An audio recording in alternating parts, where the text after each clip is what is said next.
জীবনে একজন বাচাল মানুষ থাকাটা ভাগ্যের। এরা আপনাকে কখনো বোর হতে দিবে না, কারণ তারা সবসময় আপনার সাথে বকবক করবে। মজার ব্যাপার হলো, এদের সাথে থাকলে আপনাকে কষ্ট করে এটা ওটা বোঝাতে হবে না। তারা এমনিতেই বকবক করবো টপিক খুঁজে, বুঝেন নাই? এরাই টপিকে আবার বিশ্লেষণ করব, আবার এরাই এই টপিকের সমাধানও খুঁজে বের করবো। আপনাকে কোনো কষ্ট করতে হবে না, আপনি খালি শুনতে থাকবেন। আর মাঝে মাঝে তুই ঠিক কইছস, আসলেই এরা, এরকম করলেই হবে। জোসনা ব্যাপারটা। আপনাদের জীবনে কি এরকম বাচাল আছে? থাকলে কমেন্ট করে জানাবেন।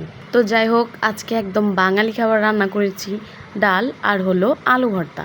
এটা হলে কি আর বাঙালির কিছু লাগে বলেন? এই ডাল দিয়া, লেবু দিয়া আর হলো একটু ভর্তা নিয়ে খাইলে যে এত মজা লাগে, আপনারা যদি না খান এটা কইতে পারবেন। এটার টেস্ট আপনারা জানবেনই না। একদিন বাসায় রান্না করে খাই দেখেন, অনেক মজা লাগে। এত মজা হয়েছে যে আমি খাই আর একটু ভাত নিছি, ভাত নিয়ে এসে জাল টাল নিয়ে একদম খাওয়া দাওয়া শেষ করে লাগছি 4টা 4টা। আর প্লেট চেটে পুটে খাওয়াটা হলো আমার অভ্যাস। এই অভ্যাস আমার মনে হয় না কোনোদিন যাইবো। আপনারাও কে কে আমার মতো এরকম প্লেট চেটে পুটে খান? কমেন্ট করে অবশ্যই জানাবেন। ভালো থাকবেন সবাই। আল্লাহ হাফিজ, টাটা।